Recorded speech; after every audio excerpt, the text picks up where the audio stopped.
I never thought I'd be writing this, but here I am, caught in a whirlwind of tulle and tears, wondering if I've just destroyed my longest friendship over a wedding venue.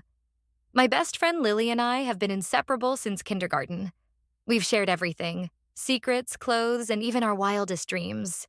One of Lily's most cherished dreams was to get married at Rosewood Manor, a stunning Victorian estate with sprawling gardens and a view that could make angels weep. For years, Lily gushed about Rosewood. She had every detail planned: the exact spot where she'd say, "I do," the way the sunset would paint the sky during the reception, even the ancient oak tree where she'd hang fairy lights.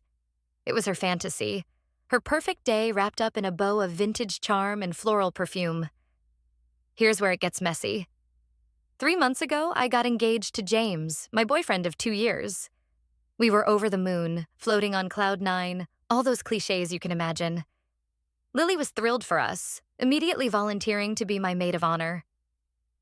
As we started planning, James and I struggled to find a venue that felt right. Everything was either too modern, too rustic, or way out of our budget. Then, on a whim, I checked Rosewood Manor's website. To my shock, they had a last-minute cancellation for next spring, exactly when we wanted to get married. I hesitated. I knew how much this place meant to Lily. But Lily wasn't even engaged yet, and her boyfriend Mark didn't seem to be in any rush to propose. The rational part of my brain argued that this was just a building, that Lily would understand. So I booked it. I convinced myself I'd tell Lily right away, that she'd be happy for me. But days turned into weeks, and I just couldn't find the right moment. The guilt gnawed at me, but the excitement of planning my dream wedding overshadowed everything else. Last week, it all came crashing down. Lily came bouncing into our usual coffee shop, her face glowing. "Mark proposed," she squealed, flashing a gorgeous emerald ring. My heart sank to my stomach.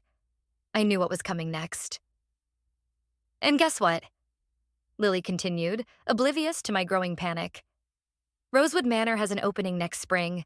It's like the universe is aligning just for us." The cafe seemed to spin around me. I felt like I was going to be sick. With trembling hands, I reached for Lily's arm. "Lil," I started, my voice barely a whisper. "There's something I need to tell you." What followed was the ugliest fight of our lives.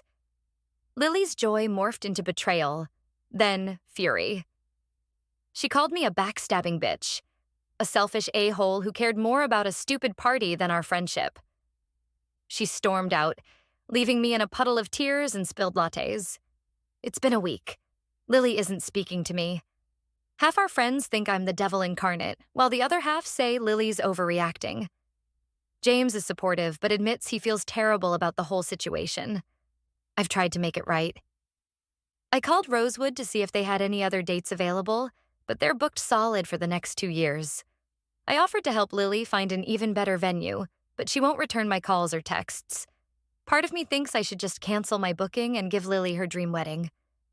But another part feels like that's unfair to James and me. We're in love, we're ready to get married, and we shouldn't have to put our lives on hold for someone else's someday maybe plans. So, internet strangers, here I am, caught between tulle and tears, friendship and future.